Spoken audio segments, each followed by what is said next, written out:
para esta parte de coagulación, nosotros tenemos el término de hemostasia. ¿Qué es hemostasia?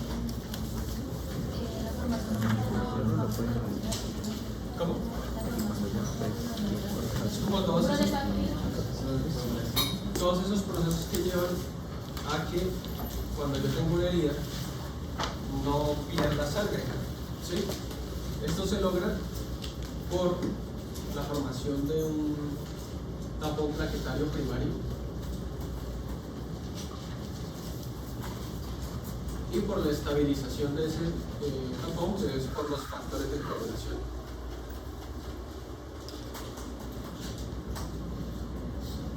Esto es la hemostasia primaria, ¿cierto? La hemostasia primaria es como cuando yo tengo una herida, se forma un primer tapón que está hecho de plaquetas, que trata como de contener en un primer momento el sangrado, pero este tapón es inestable. Este tapón es susceptible de que se desprenda y pues yo siga sangrando. Entonces ahí entra lo que es la hemostasia secundaria, a expensas de los factores de coagulación, que lo que hacen es estabilizar este trombo, este tapón, perdón, plaquetario, ¿sí? Fundir esas plaquetas, estabilizarlo y darle como unos cimientos para que ese tapón pueda estabilizarse en la zona de la herida del vaso y le dé como un tiempo a ese vaso sanguíneo que se pueda regenerar. Entonces,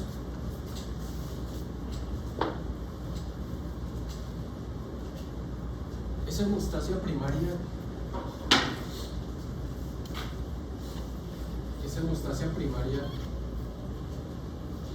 es dependiente de que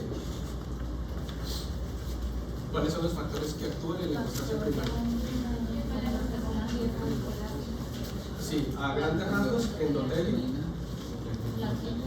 como los factores también que están subendoteliales, las plaquetas. En la parte endotelial, pues ustedes ya se dieron cuenta que un endotelio que está enfermo puede estar usando factores procoagulantes, puede inclinar la balanza hacia tromboxano e incluso puede estar tan lesionado que está exhibiendo moléculas subendoteliales. Ustedes tienen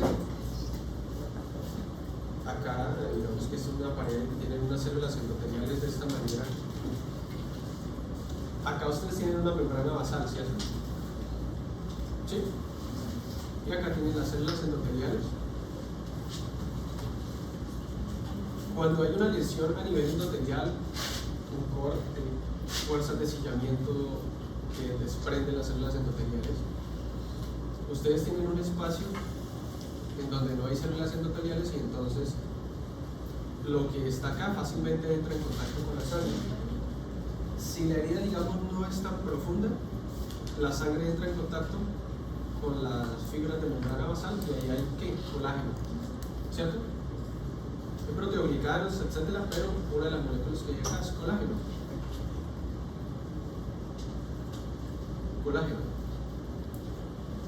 Y este colágeno pues es uno de los factores que me puede inducir a que yo haga una unión plaquetaria.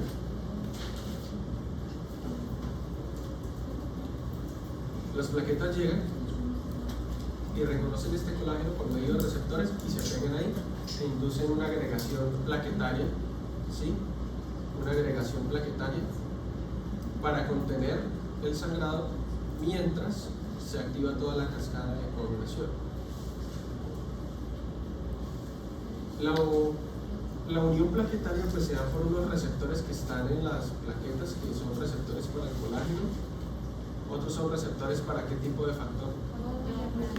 Acá también puede estar el factor de von Willebrand. Si la lesión es mucho más profunda, ya se empieza a exponer más el factor tisular, porque si ven a la herida, el factor tisular está expresado en células que normalmente no tienen contacto con la sangre, ¿sí?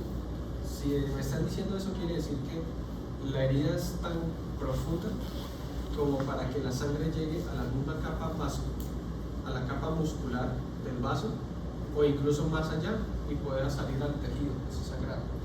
Todas las células que están de aquí para allá, células musculares lisas, fibroblastos y las mismas células del tejido expresan factor tisular. Entonces, cuando la sangre entra en contacto con el factor tisular, las plaquetas lo reconocen,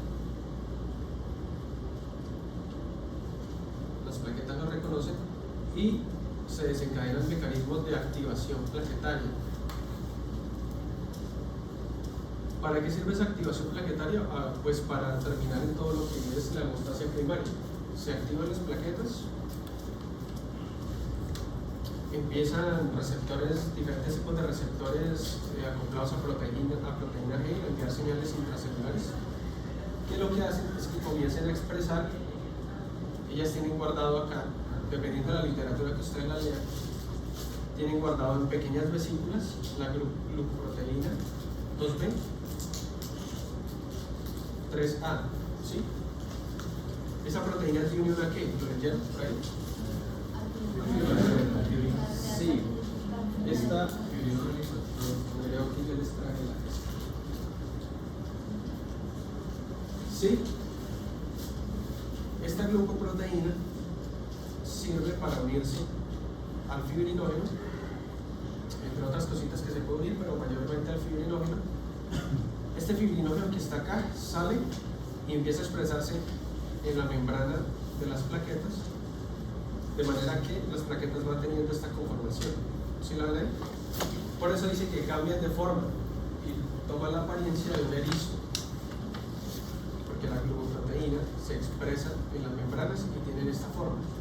Se expresa en toda la membrana porque lo que busca es aumentar la superficie de contacto para unirse en cualquier momento con otras plaquetas. Y el fibrinógeno va a ser como el puente para unirlas a ellas. ¿Por qué esa molécula se une al fibrinógeno y no a la fibrina? Debería ser pregunta de examen. ¿Por qué este receptor es afín al fibrinógeno y no a la fibrina? O pudiera de pronto unirse a la fibrina, pero más afín al fibrinógeno. ¿Por qué? Porque estamos hablando de hemostasia primaria, acá todavía el fibrinógeno no se ha roto a fibrina. Claro, acá yo todavía no estoy metiendo factores de coagulación, todavía no los estoy metiendo. Entonces, si yo hago que este receptor por naturaleza sea afín a la fibrina, pues ¿cómo voy a hacer agregación plaquetaria si yo no tengo en este momento fibrina? Yo tengo fibrinógeno. ¿Sí lo ven? Entonces, se une y entonces vienen otras plaquetas que también están expresando el mismo receptor, que se están activando, y acá se pega el fibrinógeno entre ellas y empiezan a aglomerarse y van a pasar por un momento en que todavía se puede diferenciar entre plaquetas, están agregadas pero no están fundidas, pero va a llegar un momento en que forman una masa homogénea y no es capaz uno de distinguir, si uno las sacara en este momento, de entre las plaquetas. Todas forman una masa homogénea que cubre acá. Entonces en determinado momento ya se agregan, pero terminan fundiéndose entre ellas para aplastarse aquí. Hay otra glucoproteína. Bueno, ¿cómo se llama entonces el síndrome en donde hay deficiencia de esta glucoproteína? Ahí está. No es tan frecuente, pero es importante que la conozcan porque cuando ustedes pasen a clínicas que estudian patologías de la coagulación, se las van a nombrar. Y entonces, todas las patologías que son de la coagulación tienen espectros clínicos, desde el paciente que prácticamente salga por todo, hasta los que tienen ligeramente prolongados los tiempos de coagulación. ¿Sí? Todo es un espectro. Entonces estos pacientes pues tienen alguna alteración y esta alteración pues depende de específicamente dónde se está alterando ese gen. Si definitivamente no tienen nada de esta proteína, o si la tiene pero es disfuncional, ¿sí? O si funciona parcialmente. Entonces ese es el síndrome, la trombastenia del alma, donde hay déficit de esta glucoproteína y ahí recaen los mecanismos fisiopatológicos. O sea que si yo les coloco ese síndrome y les coloco que afecta, si la hemostasia primaria o la secundaria, ¿ustedes qué colocan? La primaria. ¿Sí? ¿Por porque está afectando la agregación plaquetaria. Está afectando la agregación plaquetaria. Hay otra proteína, glucoproteína, que es para unirse al factor de von Willebrand, que está por acá expresado en la membrana basal, en los tejidos que están más profundos también está expresado el factor de von Willebrand, pero sobre todo aquí en esta membrana basal. ¿Sí? ¿Cuál es esa glucoproteína? Es así, GP1B, que también puede estar alterada. ¿Sí? También puede estar alterada. ¿Y cómo se llama ese síndrome? ¿Ese es el de Bernard-Solier?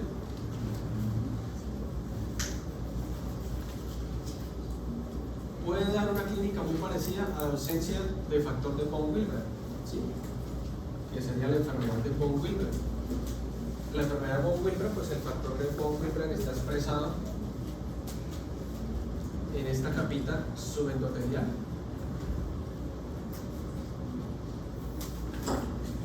El factor de von Willebrand está expresado en esta capita subendotelial y puede estar ausente. En la enfermedad de von Willebrand, y entonces pues afecta mucho la parte del reconocimiento de activación plaquetaria, porque aunque la plaqueta tenga el receptor, pues no está el factor para pegarse. Sin embargo, la clínica pues es variada porque sigue habiendo factor tisular y sigue habiendo colágeno subendotelial, por ejemplo, que también puede ser reconocido por las plaquetas. Entonces la clínica de ausencia de factor de von Willebrand también es muy variada, pero en lo que sí les puedo decir que coincide es que predispone al sangrado del paciente. Predispone al sangrado del paciente. ¿Qué más me falta por decirles de ahí? Bueno, entonces una vez las plaquetas se agregan o se pegan, pero se pegan aquí al colágeno, al factor tisular o al factor de von Willebrand, pues sufren procesos de activación. Las plaquetas como tal, ustedes saben que no se comportan, o sea, no son como tal células, sino son fragmentos de una célula más grande que es el megacariocito, ¿cierto? ¿Sí lo sabían, no? El megacariocito en la parte cuando ya está maduro, él rompe y se rompen muchas células, fragmentos de células que son las famosas plaquetas. Las plaquetas dentro de su interior pues tienen granulitos. Dentro de su interior las plaquetas tienen gránulos que sirven para activar a sí mismo otras plaquetas, y entre ellos lo que liberan es ADP, tromboxano, que son como los dos factores activadores plaquetarios más grandes y más fuertes. El ADP pues tiene unos receptores específicos. ¿Sí leyeron cuáles son? G2P2 y uno.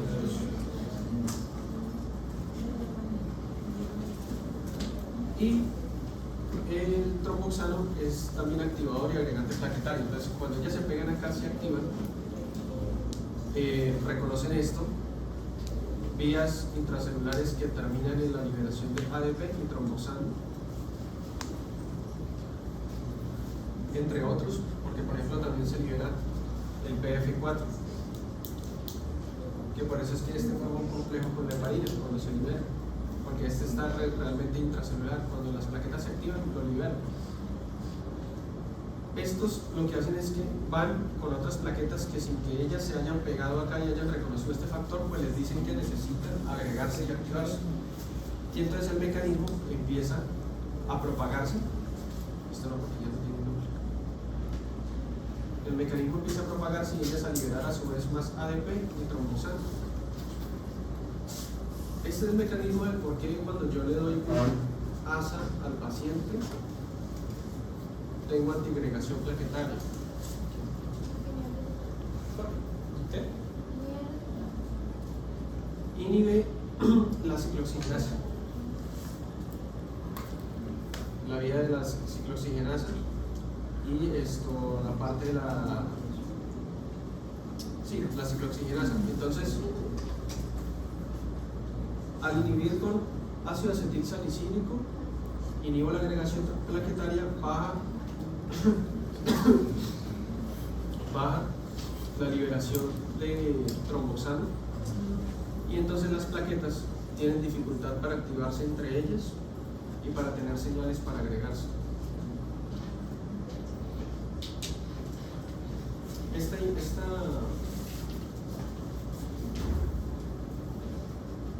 Esta inhibición a la ciclooxigenasa es irreversible, en este caso, por el ácido acetilsalicílico. Entonces lo que sucede es que se pega, no deja producir tromboxano, y la vida, ¿cuánto es la vida media de las plaquetas? De 8 a 12 días. O de 10 a 12 días. 8 a 12 días. Algunas literaturas manejan de 7 a 10 días, algunas. Bueno, esa es la razón de por qué cuando un paciente, por ejemplo, hay un procedimiento odontológico, un procedimiento programado, si está tomando ASA, lo mandan a que la suspenda por lo menos una semana más.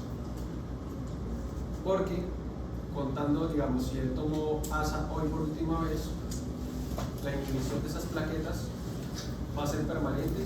Esas plaquetas terminan destruyéndose porque cumplen la vida media de 7 días más o menos, y ya tengo nuevas plaquetas que tienen una ciclooxigenasa nueva que no ha sido inhibida. Entonces yo por eso salen a encontrar al abuelo que le van a hacer una cirugía y él está tomando que la aspirina para el corazón, se lo mandan a suspender por lo menos una semana antes del procedimiento. Es por eso. ¿Qué otra cosa aparte de eso que me esté saltando? No sé. Me estoy contando de lo que yo sé. ¿Qué más hay en el libro que me está saltando? Exactamente, cuando hay activación plaquetaria, gracias. Cuando hay activación plaquetaria, se expresan también las salidas de unos lípidos que tienen alta carga negativa hacia la superficie de la plaqueta. Eso es para facilitar todo lo que va a ser el ensamblamiento de los factores de coagulación y el calcio. Entonces, en la superficie de las plaquetas van a ocurrir algunos de los mecanismos de la coagulación. Se pegan ahí y empiezan a convertirse. Eso es otra cosa que aparte sucede en la agregación plaquetaria. Y lo otro que sucede, pues es la expresión de la 2B, 3A. Ella se pega al fibrinógeno y el fibrinógeno funciona como cadenas de unión y pega a otras plaquetas. Y así de esta manera se van agregando, se van agregando, se van agregando, hasta que forman una sola masa heterogénea en esta zona. ¿Qué exámenes puedo yo hacer para evaluar en un paciente cómo está la hemostasia primaria? ¿Qué exámenes?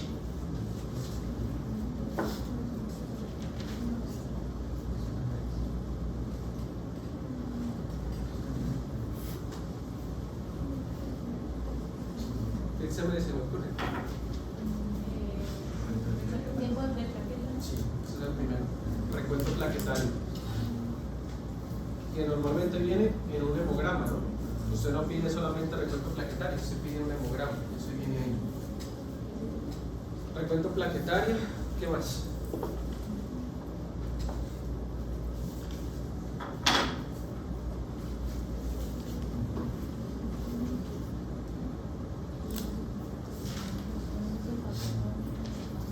¿Cómo? Sí se puede medir, sino que no es común pedirlo porque no es tan fácil hacerlo, pero sí se puede medir. Sí se puede medir. Factor de von Willebrand dice ella, sí tiene sentido, sino que no es tan fácil medir. Otro es un señor. ¿Cómo así? Pero eso es secundario, ¿no? Pero los tiempos es hemostasia secundaria, porque acuérdense que los tiempos no miden factores de coagulación. Aunque hay uno que mide el fibrinógeno.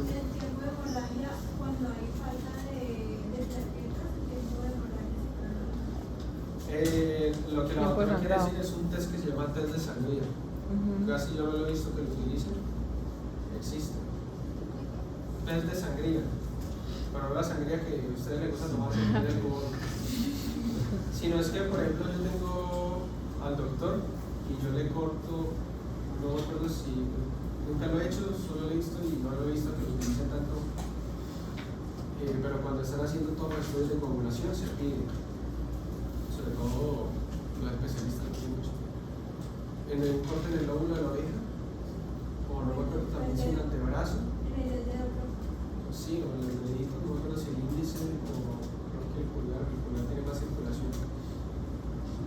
corte, el corte tiene unas medidas estandarizadas, ahorita no recuerdo si son 10 milímetros, y por tanto de profundo y tanto de largo, y se va midiendo el tiempo en que el paciente deja de sangrar. ¿Sí? Por ejemplo, si es en el lóbulo de la oreja, el paciente va a estar con una gotica de sangrado, y con un papel que es absorbente. Tocan solo la gotica, sin tocar el tejido ni hacer esto, ¿sí? Sin restregar, sino solo la gotica, y se va absorbiendo y se va absorbiendo.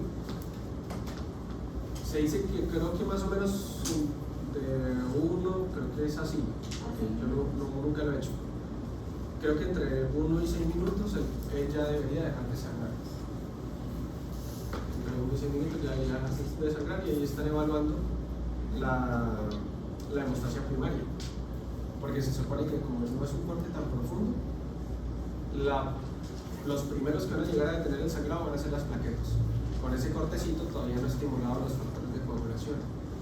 Que puede que ahorita, después de este tiempo, se estimule, porque acuérdense que por ahí una parte del libro decía que sí, no es algo muy grave ni muy profundo, se demora más tiempo en actuar los factores de coagulación. ¿Sí?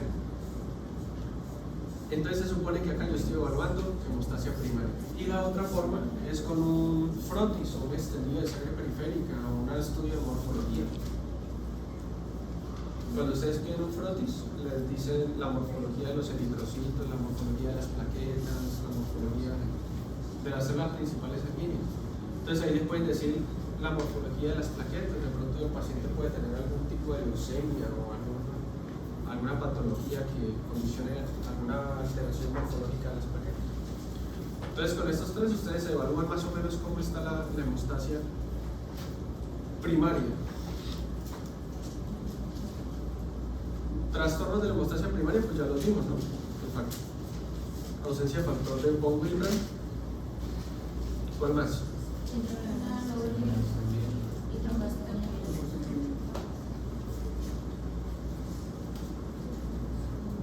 También no necesariamente tienen que ser genéticos. Un paciente, por ejemplo, que tenga una púrpura trombocitopénica puede tener alteración de la hemostasia primaria. ¿Sí? Y luego también probablemente la secundaria, porque probablemente yo necesito, para activar algunas plaquetas, yo necesito, para activar algunos factores de coagulación, yo necesito de algunas plaquetas, ¿no? No es algo que esté independiente. Pero me afecta la hemostasia primaria porque tengo una destrucción masiva de plaquetas. Un ejemplo más clásico, de la vida diaria, ¿cuál? De la hemostasia primaria. Un ejemplo más fácil. Sí, una enfermedad. Esa. En el dengue pues yo tengo una trombocitopenia, no de origen autoinmune, pues no tanto autoinmune, sino como tal una destrucción plaquetaria a raíz secundaria de una infección. Entonces yo tengo una disminución del recuento plaquetario que lo normal va de cuánto a cuánto. Eso es lo más común que encuentran en los libros. Pueden encontrar un paciente con dengue que tiene 120.000 plaquetas y con otros 110.000, y no por eso tienen que estar relajados ustedes. 160.000. Entonces él dice, no, 150.000 tiene 160.000, está bien, está sobre el límite normal.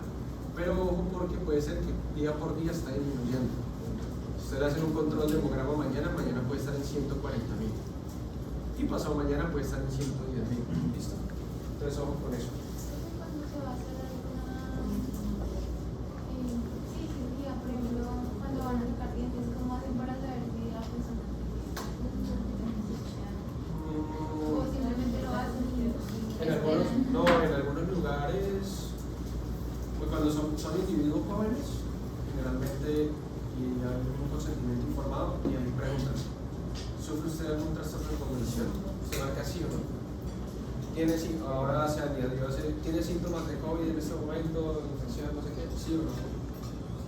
¿Ha tenido, no le preguntan también si tiene patologías ya diagnosticadas, sino ha notado usted que sangra con mayor facilidad respecto a los demás, o que le salen morados, o que cuando se cepilla sangra, o que cuando se suena le sangra la nariz? ¿Sí o no? Y con eso tienen más o menos para Si usted marca así en alguna de esas, dice muy bueno, tómese este cuadro mágico y estos tiempos de coagulación para mirar cómo está. Creo que algún medicamento puede generar una reacción inmediata. Algún fármaco, porque yo estaba viendo que Sí, la aparición de demorada y de repente no sé. Sí, ASA, por ejemplo, ASA presenta alteración de la hemostasia primaria. ASA, señor. Los corticoides pueden llevar alteración de la lo que lleva la COS y hay uno que es, espérenme, se lo busco acá. Dice el otro que estoy tratando, mientras estoy dando la clase, de acordarme de cómo se llama y lo tengo acá y no.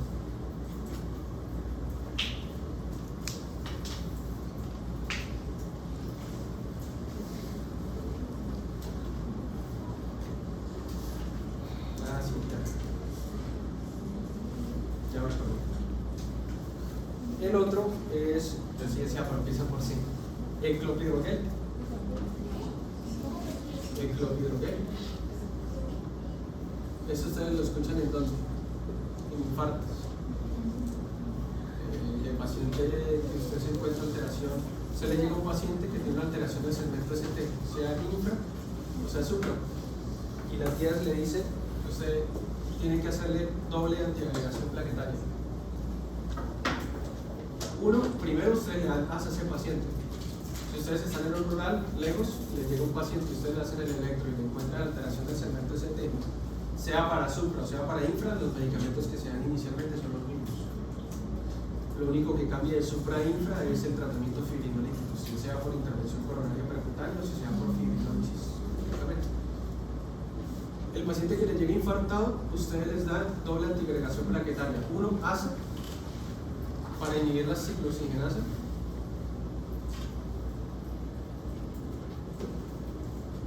Y segundo, le dan clopidogrel, que él actúa sobre los receptores. Entonces, en la plaqueta, cuando se libera el ADP, él bloquea aquí la unión del ADP al receptor. Entonces no permite que la plaqueta de pronto que se activó en un primer momento active a las demás. Entonces tiene inhibición plaquetaria por dos formas. Una, porque bloquea acá el receptor donde se va a pegar el ADP, y otra porque está inhibiendo la enzima que está produciendo acá tromboxano. Entonces tiene doble antiagregación plaquetaria, por eso se llama así, doble antiagregación plaquetaria. Estos son medicamentos que se meten con la hemostasia primaria, ¿cierto? Otro que pudiera hacerlo, pero no porque ocasione, sino es porque causa trombocitopenias autoinmunes, que usted le da algún antibiótico a algún paciente o algún medicamento y el paciente hace una reacción inmunológica contra él y entonces termina siendo una púrpura trombocitopénica secundaria a un medicamento. Eso sería un ¿Y de ejemplo. alguna forma se le puede prevenir? O sea, como que no les suceda a mi paciente. No, pues yo preguntarle si es alérgico a ese medicamento o no. Si no lo ha tomado nunca, es muy difícil, es muy complicado. ¿Sí? Por ejemplo, donde yo trabajo,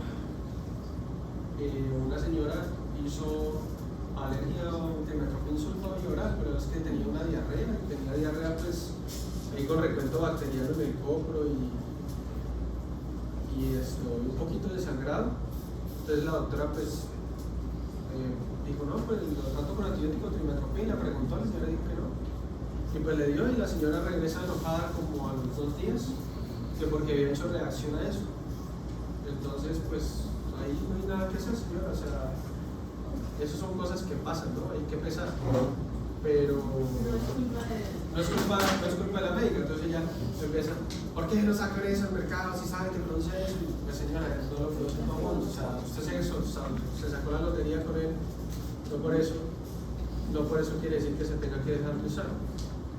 Pero es muy difícil uno saber, uno pregunta, pero si nunca ha tenido reacciones. Ahora, si ella le dice, yo soy alérgica a las sulfas, pues a ver, no, nada, ¿sí? O ella le dice, yo soy alérgica al naproxeno, y usted dice, no, tranquila, porque yo le voy a dar ese ibuprofeno, un naproxeno, bien, rey, ¿sí? Si es alérgica al naproxeno, pues probablemente es alérgica a todos los aires, porque ellos comparten estructura. Y así, pero esto es más o menos lo que quiero que entiendan de medicamentos que pueden alterar la hemostasia primaria. Con hemostasia primaria creo que eso es por el momento. ¿Entendieron hasta ahí?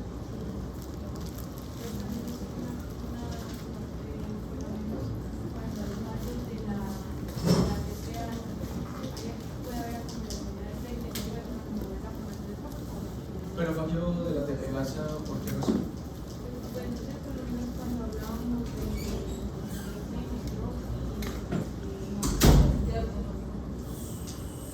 Pues es que es complicado, pues tocaría entrar a mirar porque la célula tiene mecanismos para dañar ese ADP. Así como tiene para formarlo, tiene para romperlo. Y pues lo otro es que sí, pues, a ver, no sabía yo decirles si ahí hubiera un trastorno de trombosis, sería porque la bomba, la producción de ATP disminuye, entonces la de ADP sube y eso produciría trombosis, pues siempre y cuando no se libere la célula no hay ningún problema. Pero si se libera porque hay alteración de la permeabilidad de la membrana y ese ADP sale, pues pudiera activar las plaquetas. Pero en un paciente yo no sabía decirle a usted si es por eso o es porque hay una necrosis, la necrosis induce inflamación y la inflamación induce expresión de tromboxano, expresión de factores de la inflamación que activan el endotelio y pueden formar un coágulo. ¿Es un factor a tener en cuenta? Sí, pero que yo le diga es exclusivamente porque acá se libera el ADP. No, porque si ya se dieron cuenta hay demasiadas cosas que están interviniendo. Pero como médico yo hago bien en pensar lo que él está haciendo, ¿sí? En pensar más de una cosa al mismo tiempo. Y si es en un paciente que está tomando clopidogrel y hace esto, pues no, tiene que tener alguna otra cosa que está predisponiendo a crear una alteración de la coagulación. ¿Entendimos hasta ahí? Entonces tenemos hasta el momento las leyes de Starling, que creo que han quedado más que claras con los casos clínicos, ¿cierto? Que es la primera parte del capítulo. Y esta parte que es la hemostasia primaria.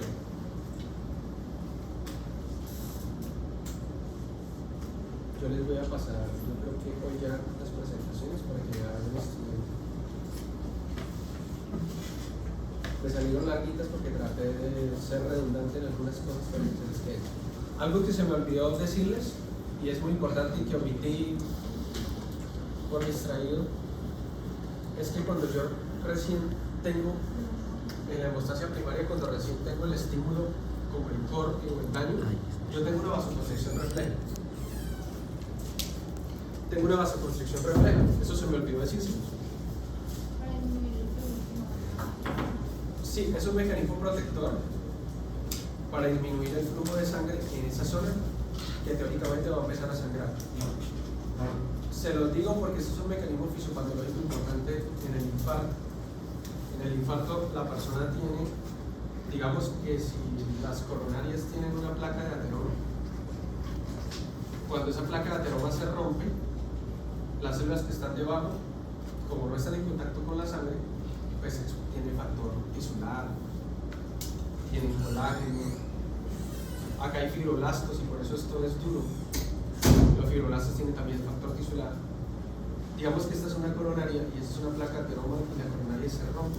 La coronaria, el tapón, la placa de ateroma se rompe y expresa acá esto entra en contacto con la sangre. Y al hacer esto, acá el vaso sanguíneo interpreta como si fuera un corte mismo en el vaso sanguíneo. ¿Sí? Y esto lo que ocasiona es que no solo acá hay una placa de ateroma, no solo hay agregación plaquetaria que forman ya como tal un tapón que también va a obstruir, sino que hay una vasoconstricción refleja.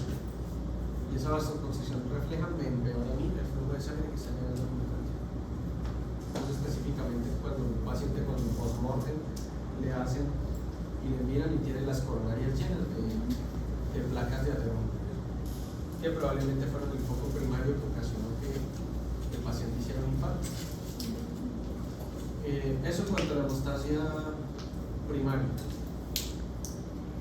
Entonces recuerden, si hay una lesión, vasoconstricción refleja que disminuye el flujo de sangre, se expone el factor tisular si es muy profundo, colágeno si es un poco más superficial, factor de von Willebrand, activación plaquetaria, no se olviden de los receptores, porque los puedo preguntar. ¿Sí? Las sustancias que producen el tromboxano A2, ADP principalmente, PF4, que es el que se une a la heparina, ¿no? Bueno, la heparina tiene afinidad por él. Y eso sobre la hemostasia primaria, listo. Mañana continuamos con hemostasia secundaria y el viernes terminamos. Hablamos, ¿cómo? Sí, el viernes terminamos la parte de trombosis y hablamos de la última parte del capítulo, que ya como tal hemorragias. Hemorragias, ¿cómo? Sí, sin embargo la parte de shock ahí no es tan grande, porque realmente shock, cuando ustedes ven shock, son como unas 150 hojas de shock. Esto la resume en 6 hojitas, creo. Eso, y la otra semana, ¿por qué le dije tanto esto? Porque si ustedes se dan cuenta son bastantes patologías, ¿sí? Y yo no quería correr, ser injusto con ustedes y correr y dejarles vacíos. Y no sé si los casos clínicos les hayan servido, yo espero que sí, pero es para que empiecen a pensar los casos clínicos. Con la repetición se les hace mucho más fácil especular los casos clínicos.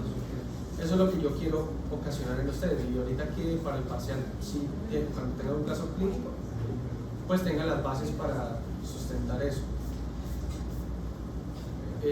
Vamos con la exposición del grupo que sigue. Yo creo que les quedamos como mañana vemos hemostasia secundaria, TP, no, mañana no, viernes bien. TP, los exámenes, cómo lo piden, cómo son los factores de coagulación. Eso es dependiendo de la vía Depende si es vía extrínseca o no intrínseca. Les voy a hablar de la warfarina, les voy a hablar del heparina. Y ya con eso más o menos ustedes creo que tienen unos conocimientos de coagulación más o menos decentes para defenderse de cualquier persona que de pronto les vaya a preguntar. Yo quería proponerle que si le parece puedo traer un caso clínico. ¿Qué es el qué? Pues si le parece puedo traer un caso clínico para que usted revise que es la que me parece muy interesante. ¿De qué enfermedades?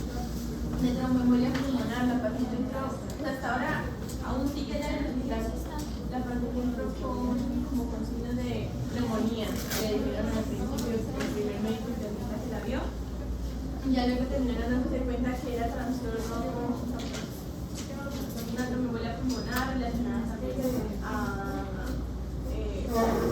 otra cosa, porque el conteo a nivel sérico. Sí, y ya tiene la historia clínica y todo de ella, pues envíamela. Y si el viernes nos queda tiempito o... Está muy chévere porque se toca todos los temas que nosotros estamos viendo ahorita. Sí, si me sirve para hacerles entender mejor los temas, pues me sirve a mí. ¿Cuál tendría que ser la que es para llevarse Entonces se verifica que... ¿Falta hacer clase? ¿De quién sigue la clase? ¿Sigue esto o exposición?